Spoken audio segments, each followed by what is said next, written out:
My name's Eric Daniels, and I've been a dad for 9 years now, a role that's taught me more about love and patience than anything else in my life. My daughter, Sophie, is my entire world. She's 9, with curly brown hair and a laugh that can light up the darkest day, but she was born with epilepsy, a condition that means seizures can strike without warning. Her service dog, Max, a golden retriever with a heart as big as his name, has been her guardian since she was 4. Max is trained to sense her seizures before they happen, alerting us with a bark, pressing his body against hers to keep her safe. He's more than a petty's family.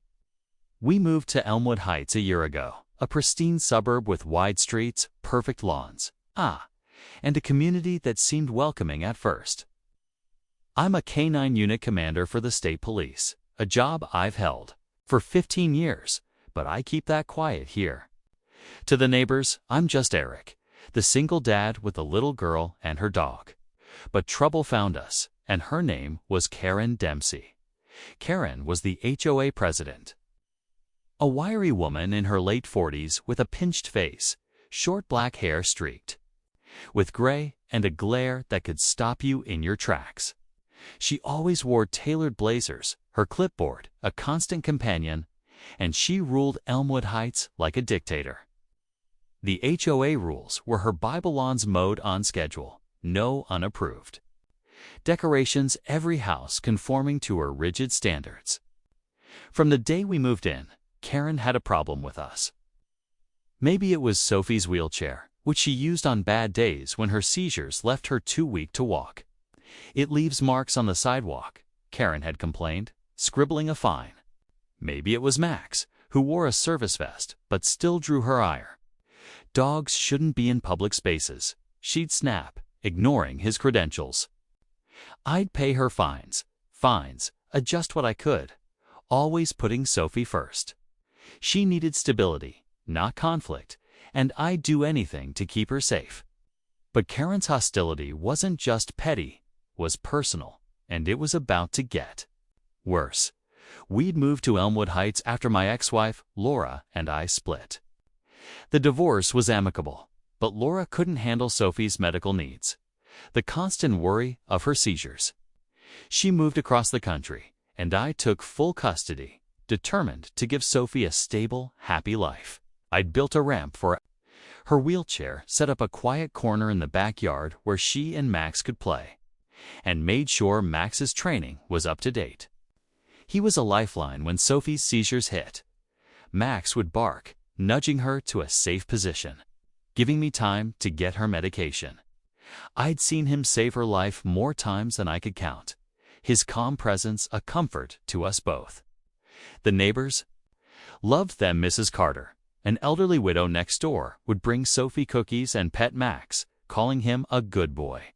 The Thompsons down the street had a daughter, Lily, who'd play with Sophie, giggling as Max chased a ball. Karen's shadow loomed over everything.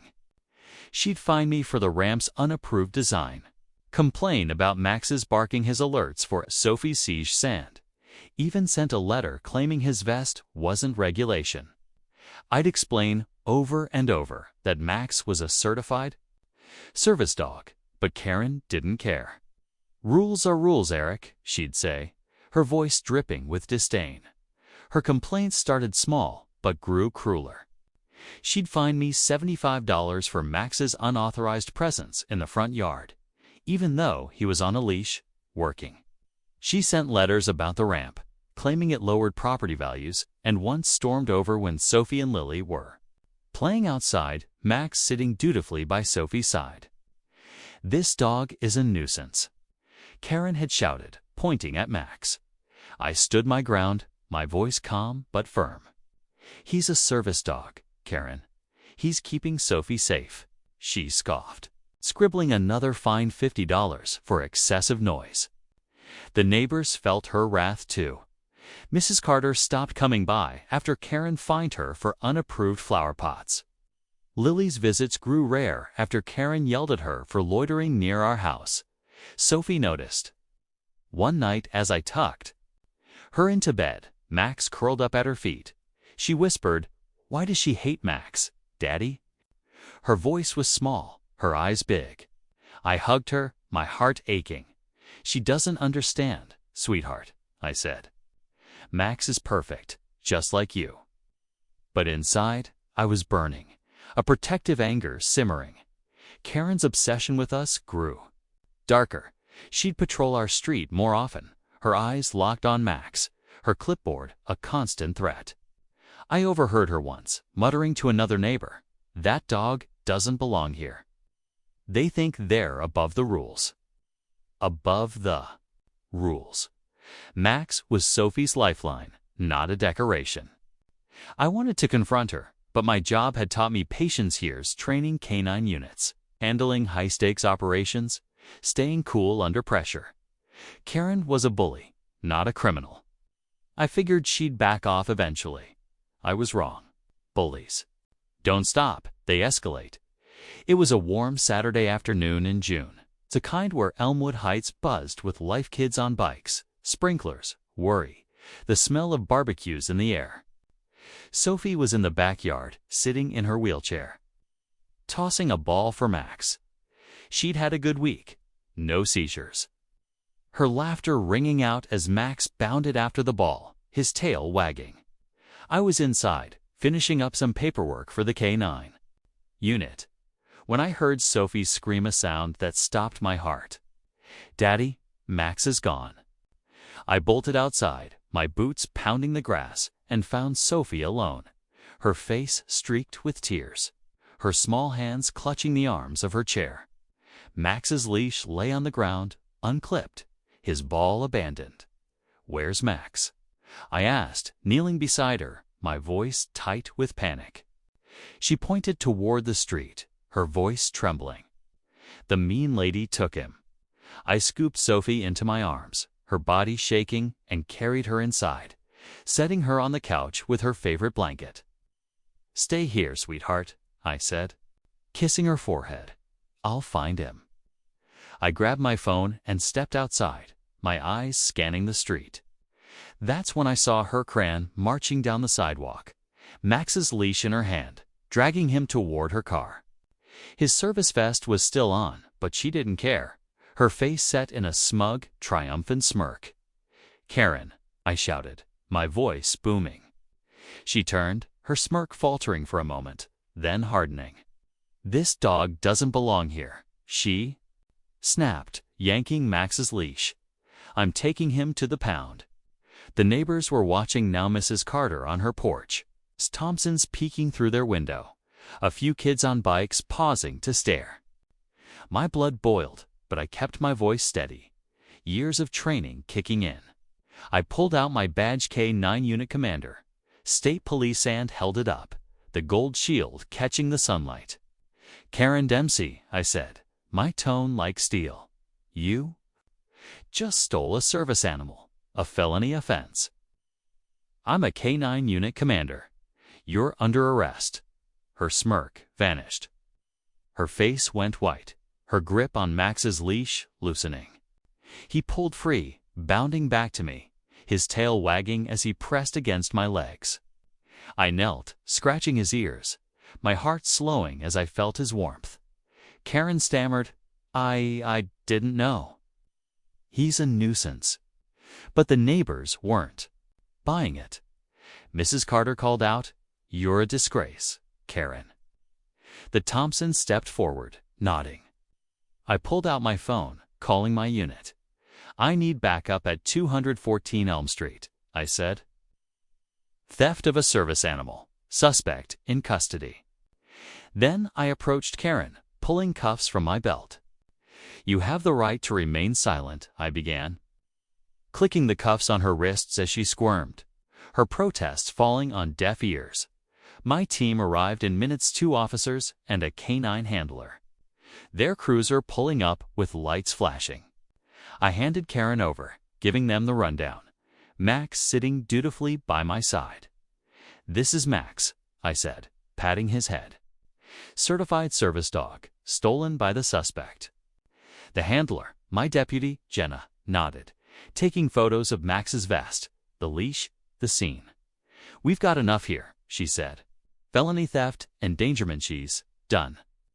I called Mrs. Carter over, asking her to watch Sophie while I handled the arrest. Of course, Eric, she said, her eyes soft. She's a brave girl. Inside, I sat with Sophie, Max curling up beside her, his head in her lap. She hugged him tight, her tears drying, her small hands stroking his fur. Max back, she whispered, a smile breaking through. I hugged them both, my heart full. He's not going anywhere, I promised. But this wasn't over. Karen had crossed a line, and I'd make sure she faced the consequences, not just for Sophie, but for every neighbor she'd terrorized, every rule she'd twisted to hurt people. The next day, I filed a formal report with the DA, including statements from Mrs. Carter and the Thompsons, photos of Max's vest, and a vet's confirmation of his service status.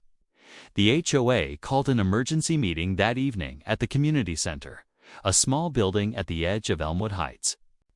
Word had spread fast, and the room was packed, neighbors whispering, tension thick in the air. I walked in, my uniform on, badge gleaming, Max at my side on his leash, Sophie with Mrs. Carter at home.